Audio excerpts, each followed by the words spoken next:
সম্প্রতি বিভিন্ন ইস্যুতে কলকাতার রাজপথে আমরা নকশালদের আন্দোলন করতে দেখেছি এবং সেই আন্দোলনকে ঘিরেই নানান রাজনৈতিক তরজা ইতিমধ্যে শুরু হয়েছে এবং ইতিমধ্যেই দেশের স্বরাষ্ট্রমন্ত্রী অমিত শাহ তিনি একেবারে জানিয়ে দিয়েছেন যে 2026 সালের মধ্যে ভারতকে মাওবাদী মুক্ত করতে হবে। এই মুহূর্তে আমাদের সঙ্গে রয়েছেন বাসু আচার্য স্যার, বামপন্থী গবেষক, তার সঙ্গে কথা বলে নেব। স্যার, এই যে নকশালবাড়ির যে আন্দোলন এবং এই মুহূর্তে দাঁড়িয়ে রাস্তায় যে কোনো ইস্যুতে নকশালরা যখন আন্দোলনে নামছে তাদেরকে নিয়ে নানান কটূক্তি, নানান রাজনৈতিক তরজা শুরু হয়েছে, এই নকশালবাড়ি আন্দোলনের আসল উদ্দেশ্যটা কী ছিল বলে আপনি মনে করেন? এটা আমার মনে করার বিষয় নয়। নকশালবাড়িতে 1967 সালে যখন মে মাসে 24শে মে 25শে মে, যেটাকে নকশালবাড়ি দিবস বলা হয়, 24শে মের দিন মানে ওই সময়টায় কৃষক আন্দোলনের একটা বিকাশ ঘটছিল নকশালবাড়ি এলাকায়। সেই সময়কার যারা নেতা ছিলেন দার্জিলিং জেলা পার্টির, যেমন চারু মজুমদার, কানু সান্যাল, খোকন মজুমদার, ক্ষুদন মল্লিক, কদম মল্লিক, এরা সবাই ছিলেন। তো এরা কৃষি বিপ্লবের উদ্দেশ্যে এলাকাভিত্তিক ক্ষমতা দখলের রাজনীতিতে, অর্থাৎ যেটা মাও সেতুংয়ের যে দেখানো যে রাজনৈতিক স্ট্র্যাটেজি, অর্থাৎ এলাকাভিত্তিক ক্ষমতা দখল করতে হবে, শহর দিয়ে মানে গ্রাম দিয়ে শহরকে ঘিরে ফেলতে হবে, এই রাজনীতির ভিত্তিতে তারা সেখানে মিনিয়েচার ফর্মে একটা এক্সপেরিমেন্ট শুরু করেন, কাজ করতে থাকেন। 1965 সাল থেকে চারু মজুমদারের নেতৃত্বে, মতাদর্শগত নেতৃত্বে, মূলত কানু সান্যাল, জঙ্গল সাঁওতাল, খোকন মজুমদার, ক্ষুদন মল্লিক, কদম মল্লিক, কেশব সরকার, এরা সবাই কাজকর্ম করেন।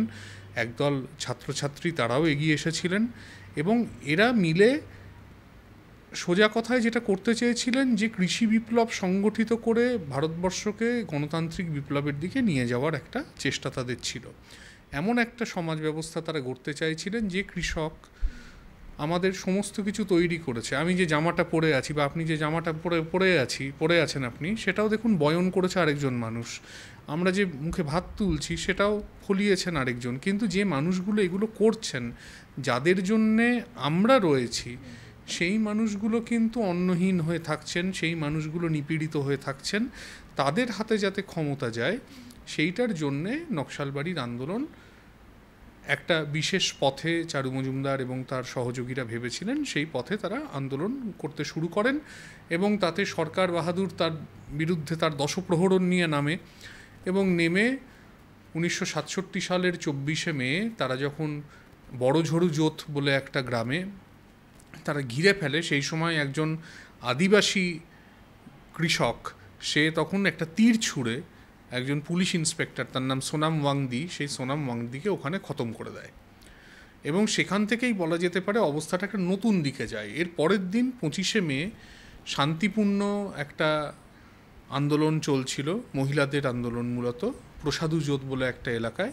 সেখানে তৎকালীন বলা যেতে পারে সরকারি নির্দেশে পুলিশ ওপেন ফায়ার করে একদম, এবং সেই মানে এইভাবে গুলি করাতে 11 জন মানুষ সেখানে শহীদ হন।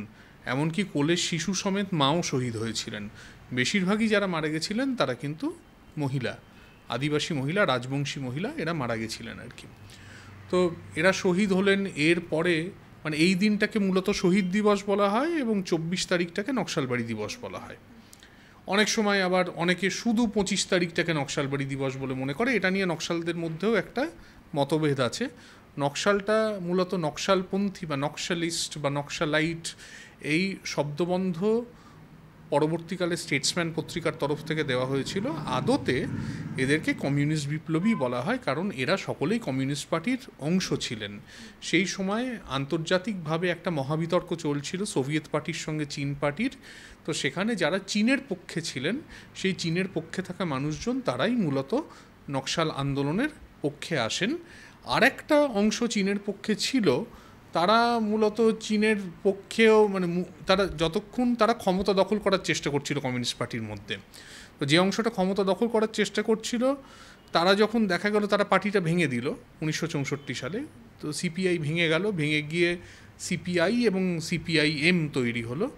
তো দেখা গেল যে নতুন যে পার্টি তৈরি হলো, যারা সশস্ত্র বিপ্লব, চীনের পথ ইত্যাদি নিয়ে এত কথাবার্তা বলছিলেন, তারাই আদতে কিন্তু আবার সেই পুরনো যে পার্লামেন্টারি ফর্ম, সেই পার্লামেন্টারি ফর্মের মধ্যে চলে গেলেন এবং চলে গিয়ে নিজেদের মানে যার বিরুদ্ধে তারা লড়াই করছিলেন, যে কথাগুলোর বিরুদ্ধে তাদের ছিল অনাস্থা, সেগুলোতেই দেখা গেল যে তারা আলটিমেটলি আস্থা রাখলেন। এতে যে অংশটা তাদের সঙ্গে ছিল, যে মিলিটেন্ট অংশটা ছিল, তারা তখন নিজেদের মতো করে কাজকর্ম করতে আরম্ভ করে এবং করে তাদের নেতৃত্বেই নকশালবাড়ি হয়। এবং তাদের মতাদর্শগত যে ইন্সপিরেশন, মতাদর্শগত যে নেতৃত্ব, সেটা ছিলেন চারু মজুমদার। তো এইভাবে তারপরে তো চারু মজুমদারের নেতৃত্বে 1969 সালে তৈরি হয়েছিল সিপিআইএমএল। সেই সিপিআইএমএলের ওপর প্রবল রাষ্ট্রীয় সন্ত্রাস নামে সেখান থেকে 72 সালের 28শে জুলাই চারু মজুমদার শহীদ হন। 14 তারিখ খুব সম্ভবত গ্রেপ্তার হয়েছিলেন, তারপরে 28শে জুলাই উনি শহীদ হন। সরোজ দত্ত, বিশিষ্ট কবি সাহিত্যিক, সেই সরোজ দত্ত একসময় সিপিআইএমএলের রাজ্য সম্পাদক ছিলেন। তিনিও শহীদ হয়েছিলেন, কিন্তু তার মৃত্যু, তাকে যে মেরে দেওয়া হয়েছে সেটা আজ অবধি পুলিশ স্বীকার করেনি। এখনও অবধি তার নামের পাশে লেখা আছে অ্যাবসকন্ডিং, অর্থাৎ তিনি লুকিয়ে আছেন কোথাও, এরকম বলা আছে। কিন্তু আদতে তাকে 1971 সালের যে 4 আগস্ট মধ্যরাতে, বা ততদিনে ইংরেজি হিসাবে 5ই আগস্ট হয়ে গেছে, সেই সময় তাকে এই ময়দানে, এরিয়ান্স ময়দানে নিয়ে গিয়ে খুন করা হয়। তো ব্যাপক সন্ত্রাস নামে। এবং এরা যেটা চেষ্টা করছিলেন, এখন এদের পথটা যাই হোক না কেন, সেটা নিয়ে আপনার বা অন্যান্য বিভিন্ন শক্তির এসব নিয়ে ডিফারেন্স থাকতে পারে, যে পার্লামেন্টারি ডেমোক্রেসি আছে, সেখানে গণতান্ত্রিকভাবে কাজটা করা উচিত ছিল, সেটা না করে সশস্ত্রভাবে এরা কেন করতে গেছিলেন ইত্যাদি, এই সমস্ত বিতর্ক উঠতে পারে। কিন্তু এদের উদ্দেশ্যটা ছিল মহৎ, যে মানুষগুলো আমাদের গোটা সমাজটাকে সেই অ্যাটলাসের মতো পৃথিবী কাঁধে নিয়ে দাঁড়িয়ে আছে, তো তাদের সম্মানটুকু, তাদের ইজ্জতটুকু দেওয়া হোক। তাদের বাড়ির সন্তানটা খেতে পাচ্ছে না, আর ওই যে আজকাল মাঝে মাঝে সোশ্যাল মিডিয়ায় দেখা যায় যে বড় লোকেরা খাবার ছড়িয়ে দিচ্ছে, গরিব মানুষ খেতে পাচ্ছে না, তো সেই রকম ঘটনা আর কি। বা নবান্ন পড়লে দেখবেন সেখানে দাঁড়িয়ে ওই প্রধান সমাদদারের লোকজন চিৎকার করছে, ফ্যান দাও ফ্যান দাও করে চিৎকার করছে, আরেকদিকে কুকুরের সঙ্গে লড়াই করছে যে সেখান থেকে যদি দুমুঠো যে উচ্ছিষ্ট ফেলে দেওয়া হয়েছে সেই উচ্ছিষ্ট থেকে যদি খেতে পারে আর কি। তো এই অবস্থাটা কেন হবে?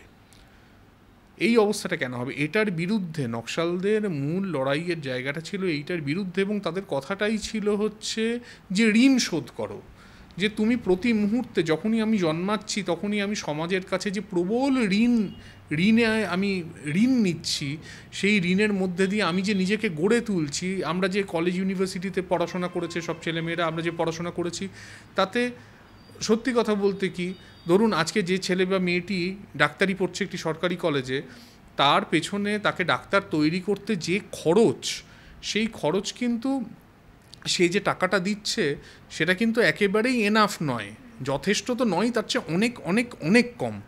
কিন্তু তারপরেও সে সরকারি খরচে, কি জনগণের খরচে, জনগণের টাকায় সে পড়ছে, সে পড়ে জনগণকে সে কেন পড়ছে, জনগণ তাকে সেটা দিচ্ছে, জনগণকে সে আবার ফিরিয়ে দেবে বলে, এই জায়গা থেকে, অর্থাৎ ঋণ শোধ করবে। আজকের দিনে দাঁড়িয়ে এই চারু মজুমদার, কানু সান্যাল এবং জঙ্গল সাঁওতালের যে ভাবনা, সেটা আজকের দিনে দাঁড়িয়ে কতটা দেখুন, সেটা হচ্ছে আজকের দিনে প্রাসঙ্গিক না আগের দিনে প্রাসঙ্গিক ছিল বা এখন প্রাসঙ্গিক নেই, এটা অনেক বড় বিতর্কের কথা।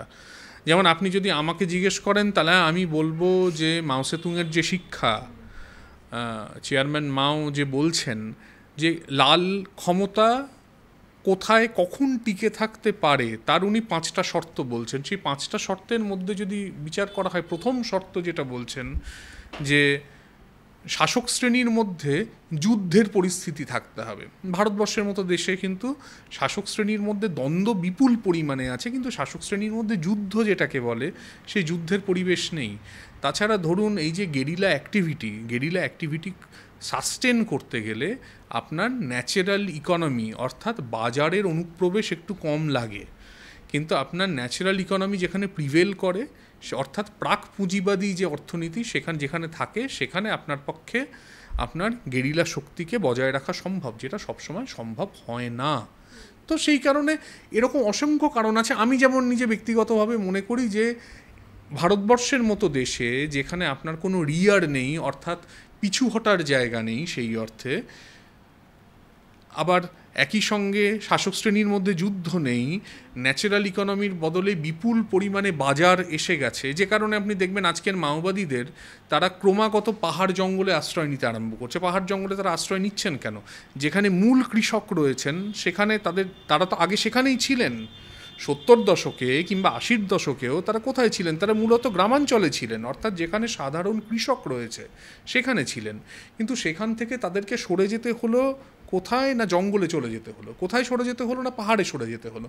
তার কারণ হচ্ছে এই জায়গাগুলোতে বাজারের অনুপ্রবেশ হচ্ছে, এলাকাগুলো মোবাইল হয়ে মানে মোবিলিটি বাড়ছে এলাকার সঙ্গে, ন্যাচারাল ইকোনমি ভেঙে যাচ্ছে, ভেঙে গিয়ে পুঁজিবাদী অর্থনীতি বা ক্লাসিক্যাল পুঁজিবাদী না হলেও এক ধরনের পুঁজিবাদী অর্থনীতির একটা বিকাশ ঘটছে। তো ফলে স্বাভাবিকভাবে সেখানে তারা টিকতে পারছে না, গেরিলা বাহিনী নিয়ে টিকতে পারছে না। এবং ভারতবর্ষের মতো দেশে, ভারতবর্ষটা তো চীন নয়, তার কিছু কিছু স্পেসিফিক নিজস্ব কিছু প্রকৃতি আছে। ভারতবর্ষের যে ফিচার্সগুলো আছে, নেচারগুলো আছে, সেগুলোকে না বুঝে এটা করা যায় না, এটা আমার ব্যক্তিগত মতামত। কিন্তু যারা ওখানে নকশালপন্থী রাজনীতি বা মাওবাদী রাজনীতি করছেন তারা মনে করছেন এইভাবে হওয়াটা সম্ভব। এবং এদের বিরুদ্ধে স্বাভাবিকভাবেই আপনি যখন রাষ্ট্রকে চ্যালেঞ্জ করবেন তখন এটা ন্যাচারাল যে রাষ্ট্রও আপনার বিরুদ্ধে কিন্তু সেই চ্যালেঞ্জ গ্রহণ করে রাষ্ট্রও কিন্তু আপনার বিরুদ্ধে নামবে। আপনি এটা ঠিক যে রাষ্ট্র, আমাদের দেশ ক্ষুধাসূচকে দাঁড়িয়ে রয়েছে 105-এ। আমরা তো সবসময় বলি পাকিস্তানে চলে যায় ইত্যাদি ইত্যাদি, বলা হচ্ছে পাকিস্তান 109-তে আছে, আমাদের চেয়ে খানিকটা পিছিয়ে আছে আর কি। হ্যাঁ, আমরা বেশ অনেকটা এগিয়ে আছি, 105-এ এগিয়ে আছি। মানে আমাদের দেশে শুনুন, মানে ঘটনা হচ্ছে একটা মানুষের গ্রামে গ্রামে টিবি, যে রোগটা এখন আর হওয়ার কথা নয়, একটা আইসোনেক্সের সামান্য ওষুধ খেলে যে টিবিটা সেরে যায় সেইটুকু তারা অ্যাফোর্ড করতে পারছে না। মানে আপনি উত্তরপ্রদেশের মানে যেটা ইস্টার্ন ইউপি আর কি, পূর্ব উত্তরপ্রদেশের গ্রামে গ্রামে গেলে আপনি দেখবেন যে অসংখ্য গ্রামে সাধারণভাবে মহিলারা লজ্জা নিবারণের জন্য ঠিক করে কাপড়টুকু পরতে পারছেন না, এমন একটা অবস্থা হয়ে আছে। সেখানে তারা সামান্য কি বলা যেতে পারে, দুমুঠো অড়হরের ডাল খাবেন ভালোভাবে পেট ভরে, সেই অবস্থা নেই। আজকে দাঁড়িয়ে এমন অবস্থা রয়েছে যে আদিবাসীরা, এই যে জঙ্গল ইত্যাদি, এগুলো আদিবাসীদের জায়গা, এখানে আপনার কোনো হাত দেওয়ার জায়গাই নেই। এখানে গ্রামসভাগুলোকে আরও বেশি করে শক্তিশালী করা দরকার, যে লোকাল শাসন ব্যবস্থাগুলোকে শক্তিশালী করা দরকার, যেগুলো স্টেটের ইউনিট হবে না, যেগুলো দাঁড়িয়ে সাধারণ মানুষকে রিপ্রেজেন্ট করবে, যেগুলো সাধারণ মানুষের দাবি স্টেটের কাছে নিয়ে যাবে। কিন্তু সেগুলো করা হচ্ছে না। সেখানে মানুষের গণতন্ত্রীকরণ কিন্তু হচ্ছে না।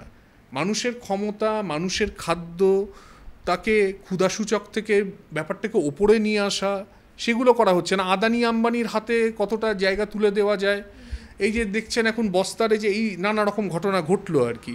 তারপরে এখন মাইনিং শুরু হয়ে যাচ্ছে, নির্বিচারে অরণ্য ধ্বংস করা চলছে, জল জঙ্গল জমির ওপর আক্রমণ নামিয়ে আনা হচ্ছে।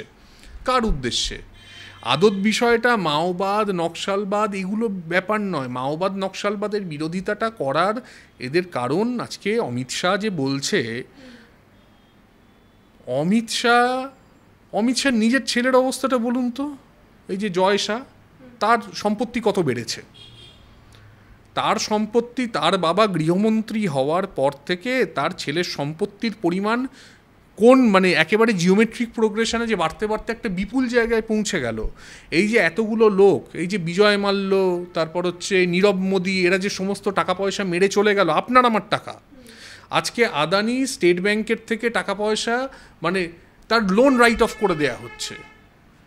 এবং সেখানে দাঁড়িয়ে এখন কী চাই না, ওই আদিবাসীদের জল জঙ্গল জমি ওইগুলোকে চাই, কারণ ওগুলোর মধ্যে খনিজ সম্পদ এমনভাবে আছে যে ওই এলাকাগুলোকে যদি আমি দখল করতে পারি তাহলে আমি একটা বিপুল পরিমাণে সাধারণ মানুষের যে মুখের গ্রাস সেটা কেড়ে নিতে পারবো এবং আমি ফুলে ফেঁপে উঠব।